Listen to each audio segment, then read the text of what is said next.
Hi guys, and welcome back to another episode of the When Sat in Rose podcast. This is episode 3. We did miss a week last week as I was a little bit busy, so we didn't actually do one. But we're just picking up where we left off, boys. Did we have a good couple of weeks? Everyone good? No, I've Fantastic, missed mate. it. Fantastic. No, I haven't. No, What I've missed us. Yeah, I Always miss seeing your watching face. football? You miss seeing my face. Okay, we'll kick us straight off. So obviously this is our first podcast since the January transfer window has shut, and it is quite a weird transfer window, especially in the January one generally, but especially with everything going on in the world, there's not been a lot of money really spent. So there's been a lot of loan moves and sort of smaller budget moves across the board. But we're just going to do a little general roundup. So anyone want to kick us off with sort of a signing that is a little bit of good business maybe, or one that you think is going to go horribly wrong, or any sort of standout things you picked up over this last month? The floor is yours. Whoever wants to go first. Do you want me to go in first, Aid? Go on then, let's go. Yeah. Well, like you said, right, there's been a lot of loan deals, which is a bit unusual, but I guess it is January, and I think it's a period where a lot of teams don't want to let players go, but also want to bring players in. So that's probably the working out with a lot of loan deals. I'm not going to go with a huge one. I'm going to go with one that happened, I think, on deadline day, which was the Minamino one from Southampton. From Liverpool to Southampton. I think it's an interesting one, but I think it's a good signing for Southampton and for Liverpool in the fact that Liverpool and Southampton play in a very similar way where they like to press. He's probably going to be played in like that inside forward kind of role, which I think Jurgen Klopp tried to play him and he didn't really perform to the highest level. So I think this will be good for him. He'll learn the Liverpool philosophy being there, and he should get a lot more minutes playing the Southampton team. So I think that's a good bit of business for both clubs and the player. Yeah, well, you join the club and then they get slapped 9-0. So I don't know. Yeah, I know. Yeah, no. We spoke about that again in the group chat, didn't we? The Minamino one. It'll be an interesting one because he was actually he did when Liverpool signed him. It was kind of like out of the blue. He played against them in Champions League, didn't he? And done well Yeah. at Anfield. And then literally like a week later, I believe it was a January transfer again. I don't think he got bought in the summer. I think it was last January they bought him. Yeah, it was. So it's an interesting one to see how he gets on down there. As you said, quite similar styles of play, but he's yet to show anything to me that sort of gives me the inkling that he'll actually be a success in the Prem. So he's got a lot of sort of question marks against his name. But yeah, no, that was a good bit of business for both clubs. I think it was smart. Aid, any ones of note? I think the centre back Liverpool got from Schalke.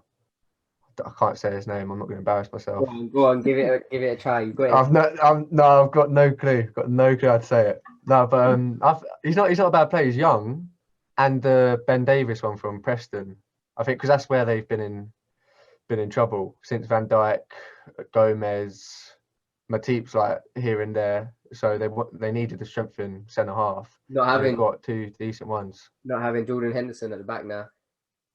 I think he's starting to grow on me there. I think he's not bad. Natural progression backwards. Started as a 10 at Sunderland. No, but he's got too much energy though. He's got too much energy to be a centre back. Fair enough. I sort of had a look at them, and there was a few pieces of business that obviously were of note. So Arsenal brought in Martin Odegaard, or I think I pronounced that correctly. Obviously, he's quite a big name, considering obviously he came from Real Madrid. When they did first buy him, he was sort of like the wonder kid that everyone spoke about, like a just FM legend. If anyone's had him on FM, they'll know that he just goes on to kick on to great things. But that's a big one.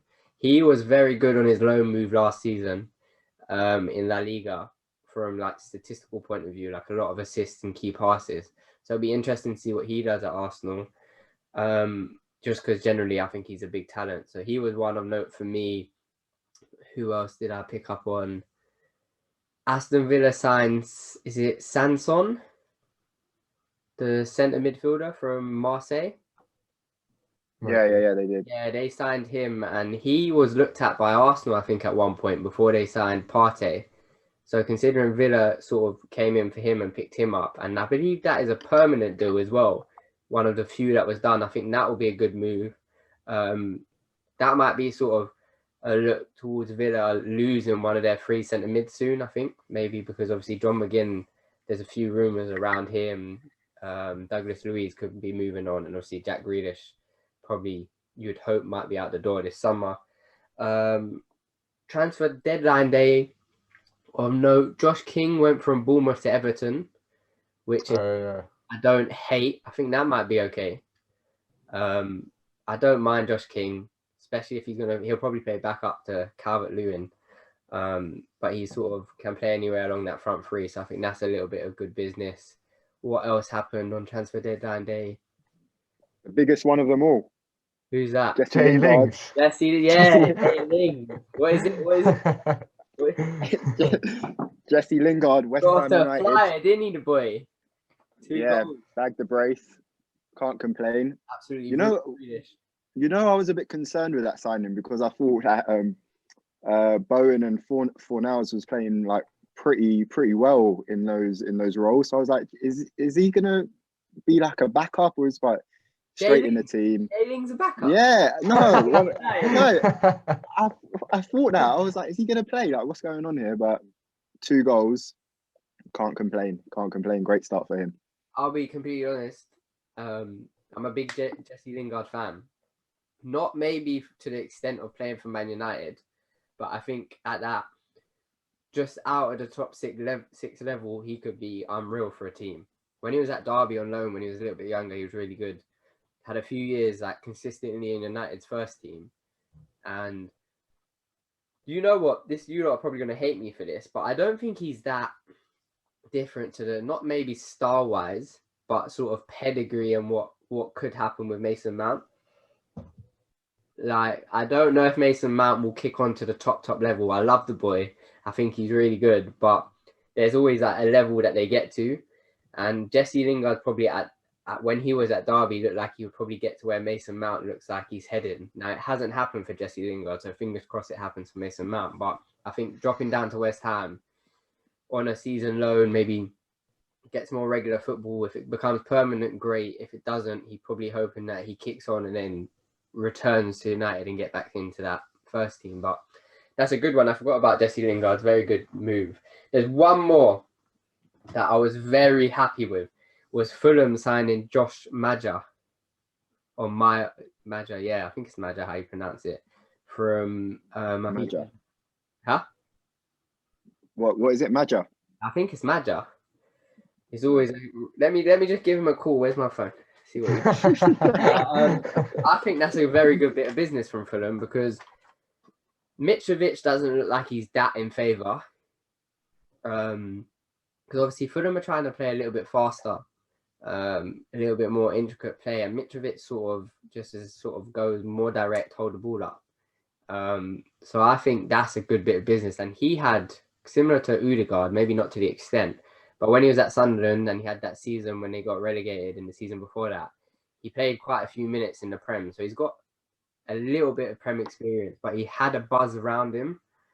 And there was a lot of Prem clubs sniffing around him. He decided to go to Bordeaux, and I don't think he's got the minutes there that he probably would have hoped for. But I think he could slot nicely next to that Lookman and what's the other guy's name? Loftus-Cheek, isn't it? Yeah, you got Loftus-Cheek there, and you got the guy that used to play for Watford, trying to get your Chelsea. Absolute baller. Loftus-Cheek baller. Is it Cavallero from Wolves? Yeah, they've been playing him up top. Yeah, so to see what happens with him, I think that will be a good bit of business. And Fulham need goals to stay up. Obviously, they're playing well, but they're still in the bottom three. So I think that's a little bit of sensible business. Is there? How about the? Go on. How about the Dele Alli one that didn't go through? Do you think that they should have pushed more, or where was he? PSG. And I didn't know if that was like a proper one, or it was just rumor. No, apparently because Tottenham, they were trying hard. Really? I think Yeah, Tottenham didn't want to get rid of him until they found a replacement, but they didn't find one in time, so they didn't get rid Yeah, of that's him. what. Yeah, I think Poch really wanted him back, and they were trying hard, just for a loan. But and I heard Spurs were trying to get back Ericsson as a replacement, but it didn't happen. I know Christian Eriksen scored that free kick, the winner against Milan a couple of weeks ago, which like it's crazy. You score one free kick, and apparently the club wants to hold on to you now, kind of thing. When they wanted to get him out the door for like since they signed him, basically. So that didn't happen. I don't know where this goes for Dele Alli though. Like the way Spurs are playing at the moment, he should be getting in the team though. But Yeah, I guess that's Mourinho, where he either fancies you or he doesn't. Dele Alli is such a weird. It's like the whole thing is just weird with him because under Poch until that last year he was superb. You can't do it like that. I still don't know how to do that. For Right, Can't do it with my other hands like that. So he was so talented. Like he is so talented. Obviously signed from MK Dons as like a holding midfielder that got goals. Then under Poch he developed into sort of like a second striker. I would never consider him as like an attacking mid. I think obviously his best attribute is that he scores goals and sort of he is a good finisher, good movement in and around the box. So I think a lot of managers struggle to fit him into their systems. Because looking at how Spurs play now, where does he play? Where does he playing as like the number 10? But that's what I mean. But Mourinho wants someone that's going to sort of sit in, but his best attribute is off the ball run, late entry into a box to score. So it's like, where do you play him? Because, like I said, I always see him as a second striker, but Spurs don't play two up top, and not many clubs actually do play a two up top. And the way Spurs are playing, right? Mourinho's confident that Harry Kane can drop in those spaces, pick up the ball, and look for assists wide. So if Harry Kane's dropping in, there's no room there for a number 10 anyway. So that's probably why he doesn't want Dele Alli. Yeah, it makes sense. But I also hate when clubs keep on hold of players, like just for the sake of keeping hold of them. Like, one, you're just stunting that player's like growth and chance to play. But two, an unhappy player at your club is not what you need. Like, if someone is unhappy there and wants to move away, I think you should try and do your utmost to actually make it happen. Like you said, they probably did try and replace him. I get that you don't really want to just weaken the squad and get no one in.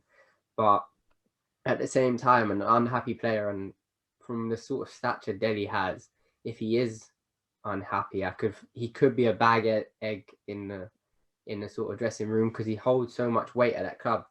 Like, he's been there now for what, probably like 5 years minimum, and he is quite, despite not playing for the last few years, he is still quite a big name.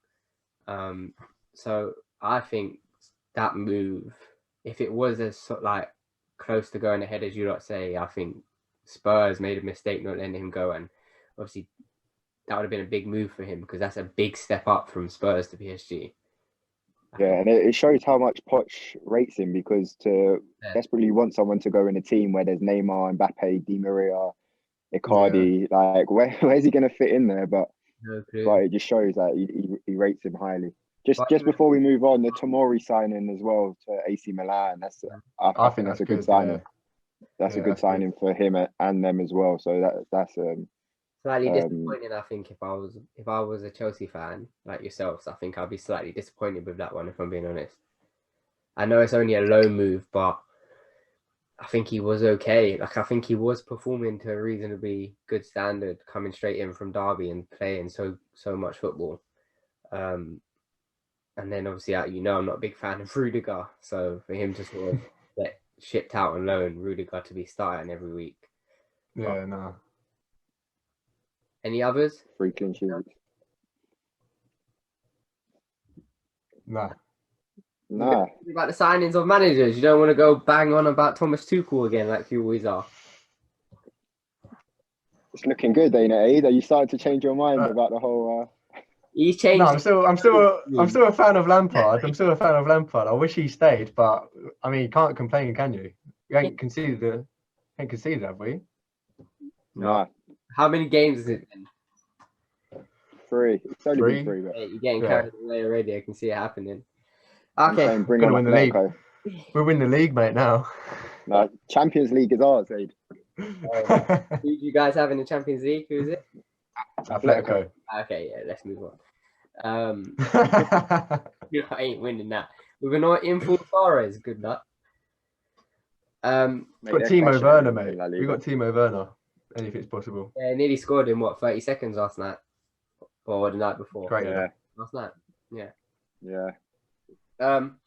Just the other thing that is quite a big topic at the moment is obviously we all know Arsenal fans love a moan. All them Arsenal fans out there love a moan about something. There's never a perfect world for an Arsenal fan, but they are kicking up a fuss about the FA, and how obviously there was 2 notable red cards recently in the game. So Bednarek at Southampton got sent off early against Man United, and then David Luiz got sent off v Wolves. Now, both teams went on to lose the game. Both incidents are of a similar sort of standard. Both sort of the opposition got in behind. There was like a crossover of the players. Now, both got a red card in game. Bednarek's one got rescinded. David Luiz's one didn't. Arsenal fans are saying, well, how does that make any sense? If one gets done, they both get done. If one gets off, they both get off. Surely, because they're so similar in nature. Now there's sort of question marks about, is there an agenda against Arsenal in terms of decisions against them? But generally, I don't know if you've both seen the Reds, but do you think, I know Ellis, you watched that Southampton United game, didn't you? After 7-0, I didn't watch it anymore, Right, and well, I know he got sent off. Have you both seen the fouls? Yeah. I've seen. Yeah. Do you think? I didn't watch the Arsenal one. Okay. Watched the Man U one. I saw the Arsenal one, so I'll give him the Ellis, Arsenal one. Aid, as Ellis is talking, have a look on Sky Sports and you'll see the highlights of it. Do you think that they both warranted a red card, and do you think they both should have been rescinded, or can you see why the FA picked the Bednarek one instead of the David Luiz one? First of all, let's start with the David Luiz one.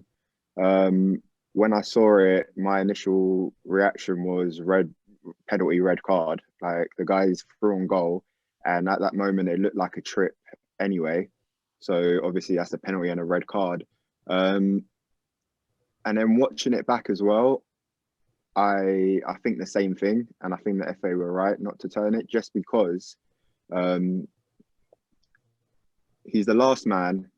I think it was William Jose is about to pass the ball into the net, and this is where I think Arsenal fans are coming from, and I believe that it was Mikel Arteta that came out with it. I'm not too sure, but they said that it wasn't a malicious tackle.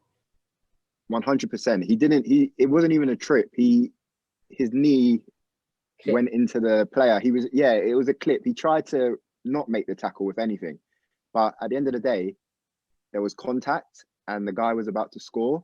And if you're the last man in that position, and there is contact, it doesn't matter if you're trying to pull away or it's not malicious. For me, that's a red card, and I think the right decision was made in the end. So if that was a red card, should it get overturned? Would you overturn it? No. So no. Why did the Bednarek one get overturned and the Arsenal one didn't?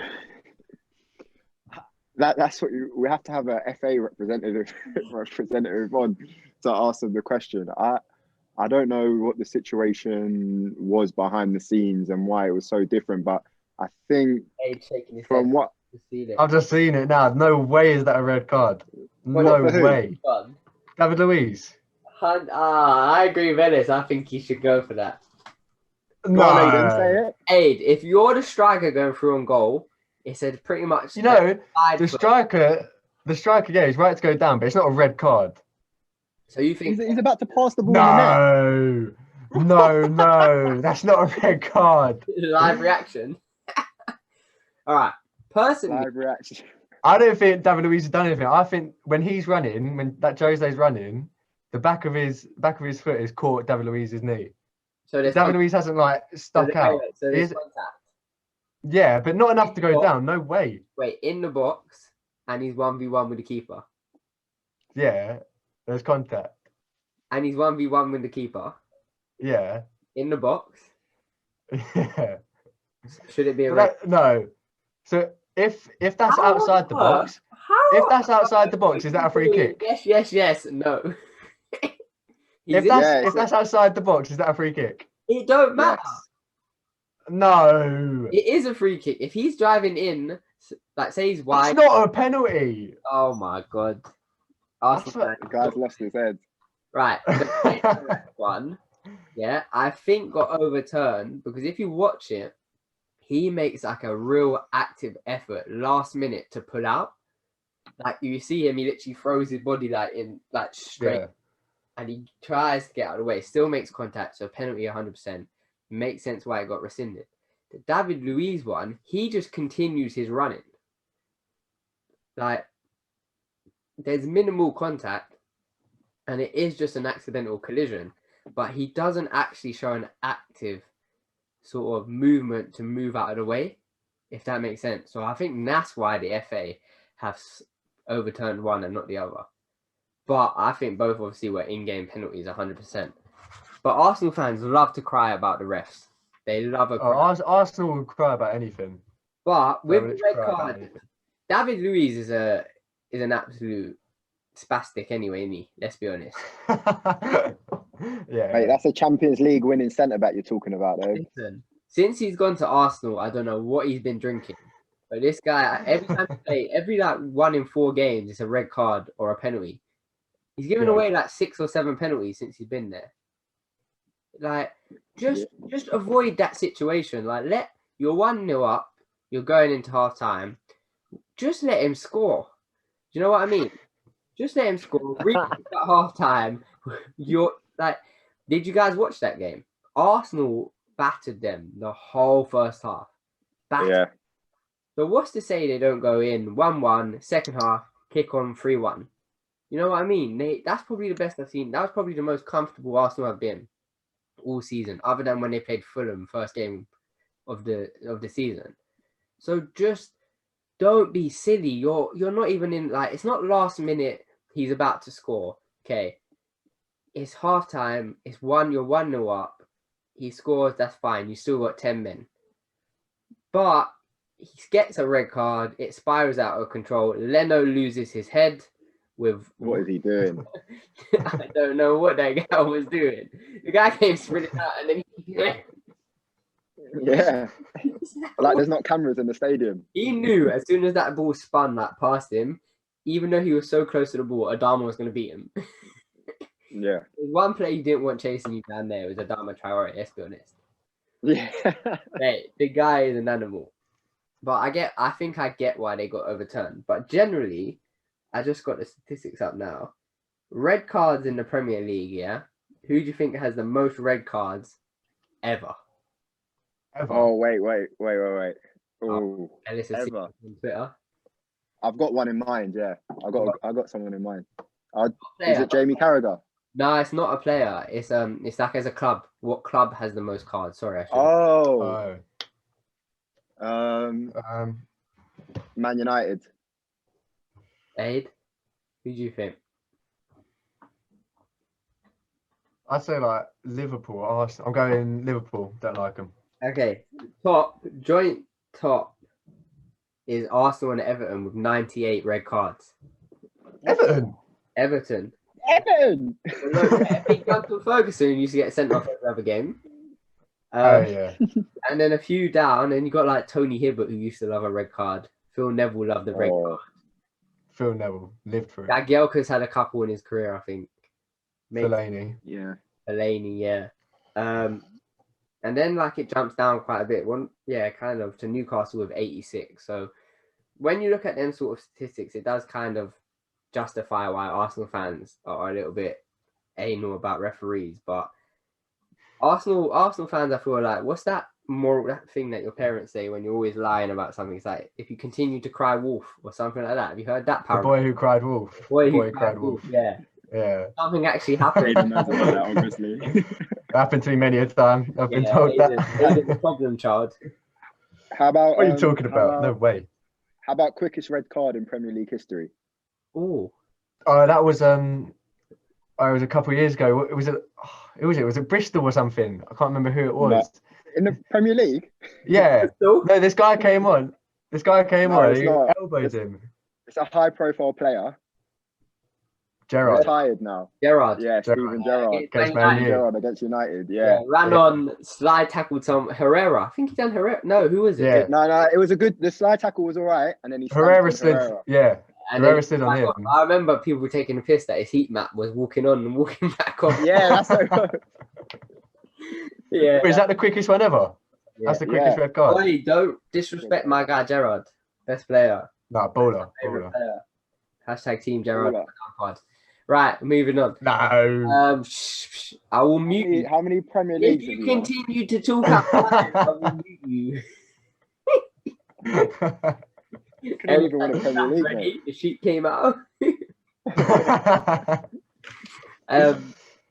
We'll move on to the sort of third topic of day. It is around formations and systems, and specifically formations. Obviously, a lot is spoken about in football media and sort of online. And like when a manager gets sacked, you always hear, "Oh, they should have tried this. Why don't they do two up top? Why don't they play this formation? Why don't they do that?" And just generally, there's a lot of buzz around formations and when someone changes it. So for the likes of, just to make it obviously relevant to everyone, Chelsea, every time they get a new manager, tend to sort of adapt to formation. So we had Conte at the three at the back. That done well. Everyone was like, okay, the league will now play three at the back. Leicester won the league with a 4-4-2. 4-4-2 so might come back into popularity. 4-2-3-1, 4-3-3, and so forth. And there's sort of phases through football, isn't there, where formations are liked and some are disliked, some are sort of forgotten about, and then the next generation comes through. We're back to a three at the back. We're back to a 4-4-2, and so forth. But just generally, do you guys think that formations are as important as it is made out? Hey, do you want to pick this one up for us? I think with formation, I think they are important, but I think it's very important to set up your formation in regards to who you're playing against. So if like you're a Man City and you've gone away to a Lincoln City, you're not going to play defensive, are you? You're not going to have like a five at the back or something like that. You're going to play with as many attackers as you can because you know you're going to dominate. But I think they are important because it sets your team up how you're going to play even before you touch on tactics, set piece, everything. Your formation sort of tells you how you're going to play. Like we all know with Mourinho's teams, everywhere he goes, all his formations are very like defensive. See out any victory that he gets. Yeah, I think they're important. Ellis, agree, disagree? Yeah, agree in some extent where it is important for a manager's philosophy. Like Aidan said, if a manager's more defensive, he's going to have more defenders or defensive players on the pitch in a certain formation. So you see a lot with Mourinho, this the 4-2-3-1, where he likes a four at the back, and then he likes two predominantly defensive midfielders as well. Some people, when they play the 4-2-3-1, they might go for a bit of a balance in the two. But Mourinho, look at him at the moment, Højbjerg and Sissoko, who are seen as more defensive players for him. So I think it does. I think a lot of managers also adapt to the players that they have there. So if they have more attacking players, then they will play more of attacking formation. If they want more, say, if they want to play predominantly, like say the AC Milan team of Carlo Ancelotti, he played in a 4-4-2 diamond. Is that because he wanted to play like that, or is that because he had Gattuso, Pirlo, Seedorf, Kaká all in the same team, and he wanted to play, and he knew that if he was going to win trophies, all of these players had to be on the pitch. So it goes along with what maybe not the specific philosophy, but also the personnel that a manager has to hand. Yeah, but Ancelotti has tried that at Everton as well. They tried that versus Southampton at the start of the season and it didn't work. So, but I think I might disagree with you two. I think I disagree with you too in terms of the extent to which formations get hung up. Like people get caught up in the idea of what formation managers are playing and teams are playing. I think more so the like intricacies of a formation. So the constant debate of like, oh, 4-3-3 or 4-5-1 or 3 at the back or so forth. I think regardless of your formation you play, you can still be set up defensively. I think every formation is possible to be a defensive formation. I think it's how you carry out that the system. I think the system is more important than the formation the team plays. So you always have like the debate, well, what formation they're playing. Is it a 4-3-3? Is it a 4-2-3-1? Is it a 4-5-1? Well, it can be any of them. At different parts of the game, it's constantly like football's a fluid game, or it should be a fluid game. So the formation might change great, like from stage to stage, different periods of the game. You might be on top of the game, so you might be controlling every aspect of the game. So your wingers might be high. Next minute, you're not. You're being pegged back. You're sort of in your own half. Then wingers are back in. Now it looks like a 4-5-1. Does that make sense? So I think they're so fluid that people just get caught up on it by so much that I don't think the actual formation is as important as people make it out to be. Yes, that's how they start on the pitch, and it sort of aids you in terms of if you're playing a 3 at the back, okay, you're a wing back, you're not a winger, so you do naturally start a little bit deeper. But who's to say that in the game you're not controlling possession so much that you're actually playing as a winger? Do you get what I mean? So then it doesn't even look like you're playing as a wing back. It's the system. No, but that's the position though. That's the position they're given because of the philosophy. Yeah, so but you're a wing back, you're going to play up this right side or this left side. That's why I've got you there, because I want you covering the whole pitch. If I was to play 4-3-3 with 2 wide wingers as well, I know that people play with high wing backs anyway nowadays, but the right back in a 4-3-3 may, if the manager doesn't want him to go that high because he wants the winger to create the width, then the winger will do that, and then the fullback will sit a little bit more. Yeah, but then that's what I think is the difference between a formation and a system. So I don't think we should really focus on the formations, because most teams just play the regular 4. Like there's not much variance in it. So for example, Conte's 3 at the back is so different to how Sheffield United use their 3 at the back. Does that make sense? So it's the same formation, but you're not doing the same thing.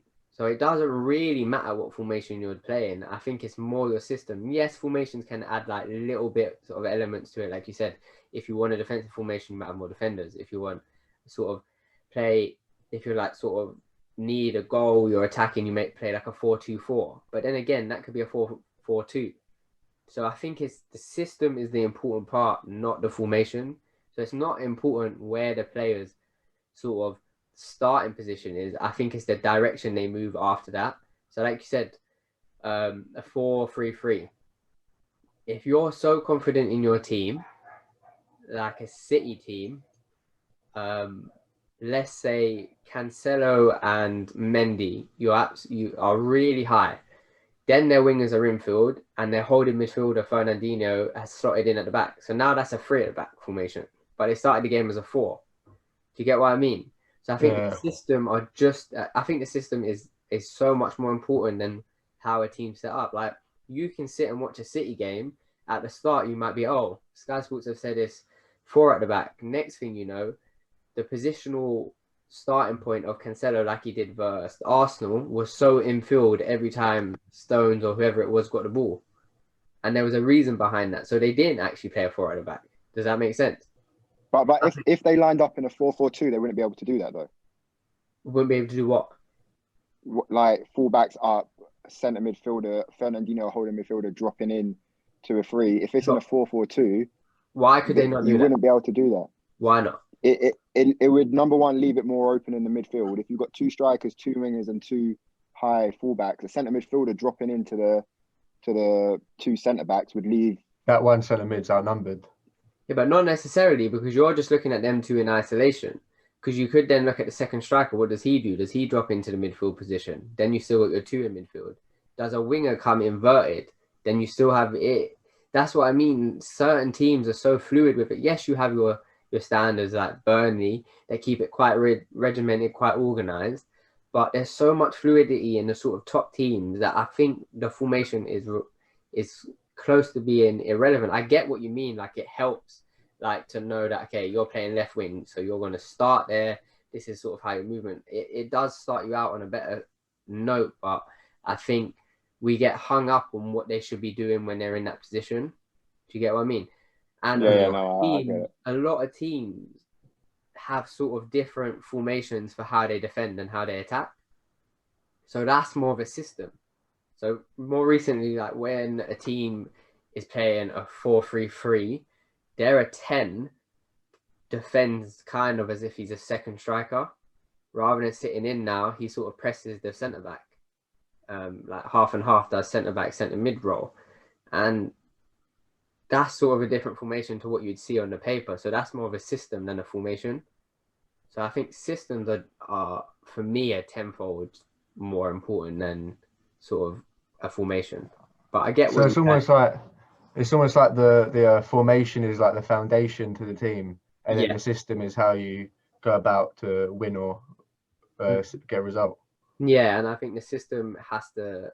Anyone can pick a team and put a formation in it. Anyone, like a casual fan, like you could pull anybody off the street and be like, okay, what formation do you want to play? If they have a little bit of football knowledge, they'll be like, okay, let's play 4-4-2.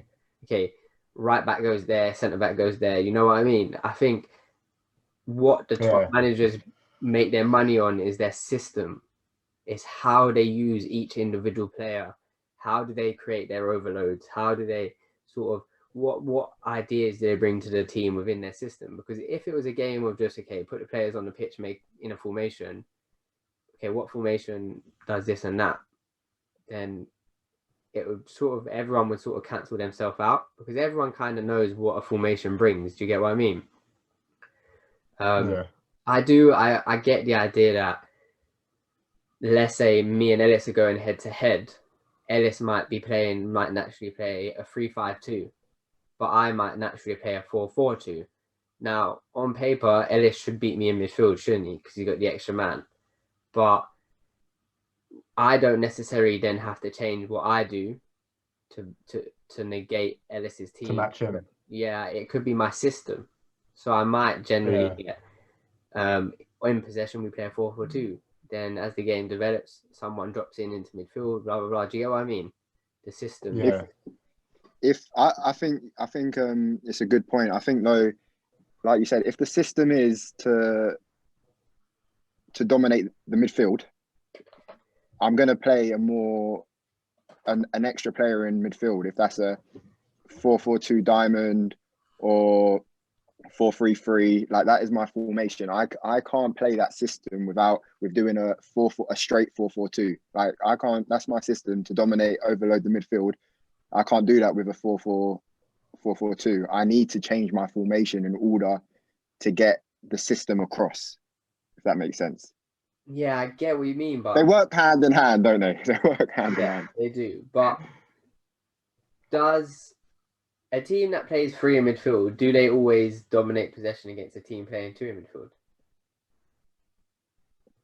On paper, you would say yes, though, right? Yeah, but I don't think. There's quality levels. Yeah, but I think even if you had similar level style and quality of player in there and you had 3 and my team had 2, I think depending on what they're asked to do and if you can get the game plan right within your system, I think my team could still do a job against a 3-man midfield because I could say, okay, leave the deepest man or leave 1 man and just sort of get the back line to push up so there's a smaller gap so your 10 doesn't have as much space to sort of sit in. Do you get what I mean? Or I could be like, okay, press the holding midfielder, push him out wide. Yeah.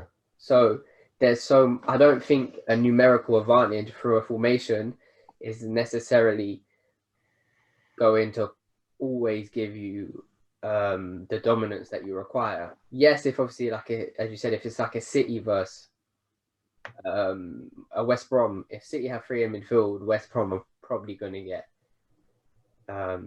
dominated in there. But if they're of a similar standard, I think that's when you can sort of So when the top 6 play against each other, I think you don't always have to match them up.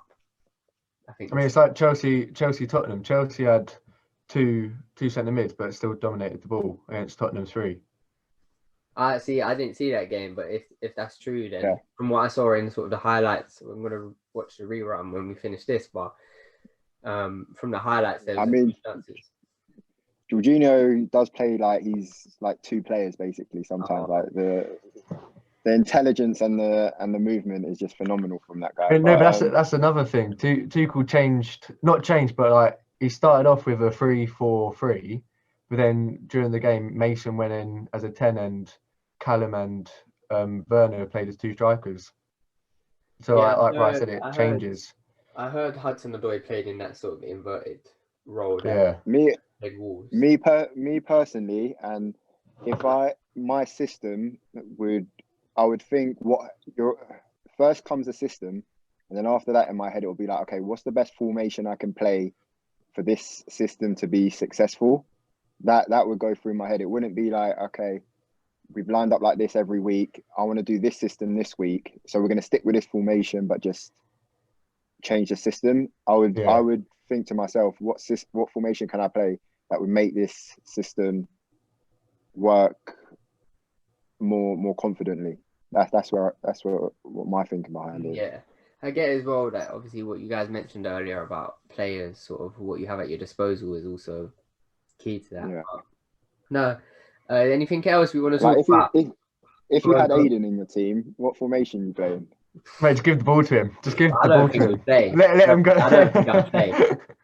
No, right. You can't say that on the podcast. You can't say that. You can't say that. Calling you out, mate.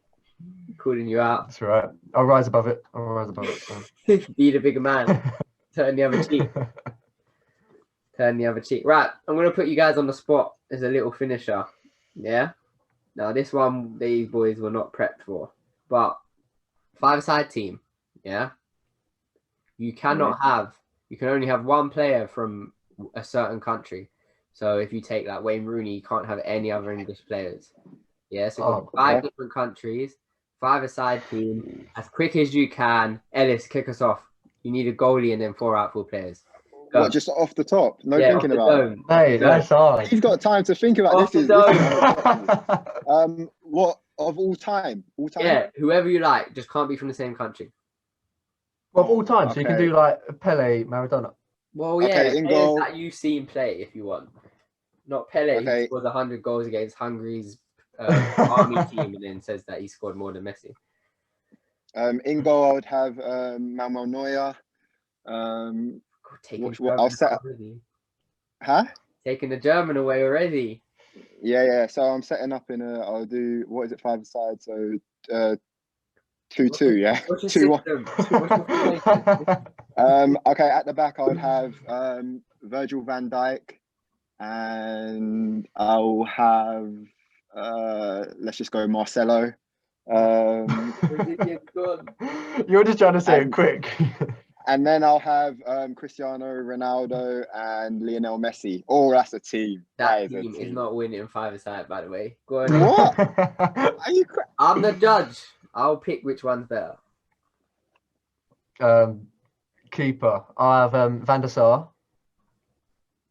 I'm going 1-2-1. That's what I'm doing. Now my one Puyol. Messi, Ronaldo, Henry. Mate, that's winning. Wait, so you've gone definitely winning. You've gone 6 players. Wait, you've gone Edwin van der Sar. No. Who was your defender? Puyol, Messi, Ronaldo, and Thierry Henry. Oh yeah, sorry. And Ellis went Neuer, Van Dijk, Marcelo, Ronaldo, Messi. Come on, that's a great balance. No. Come on. No. Marcelo. Can I have quiet? You're basically paying for a side. In the audience while I deliberate, please. Ryan, come on. Ryan, be sensible now. You know, I wish I were. Ryan, now. Ryan, be sensible. My team wins. I'm telling you. You know what? Let the I fans would say- decide. Put it in the comments. Yeah, comment down below who you think wins. But personally, I think Aiden wins. Ah, The basis that see, Ellis, Ryan's a man of knowledge. who picks 2 defenders in 5-side? Yeah. No, Right, my Jose thinking is Mourinho Jr. my thinking is that Marcelo is capable going forward as he is defending. Yeah, but He's not to got the extent of Henri, like Messi, Messi, and Thierry Ronaldo. Henry, and Ronaldo. What do you mean? my team is so well balanced. My team's there to win trophies. He's going to be left with Carlos Puyol at the back, who can't You're move gonna anywhere. win the He's foul. goals 5 Mate, trophy. No, but you got to think about the pitch that they're playing on as well. Puyol's not going to be doing like 60-yard sprints. Playing on a And 5-a-side pitch. My players are so capable of like free flowing. All of them. All Carlos right, Puyol's guys, not doing anything. we're gonna wrap this up because as soon as we get to the end, you can just tell Ellis is starting to waffle. Right. Cheers for listening, guys. Hope you enjoyed it. We'll be back again next week with another podcast recorded on Friday night. So then obviously we have the whole week to sort of see what happens in the footballing world. Hope you enjoyed it, guys. See you in the next one. Bye.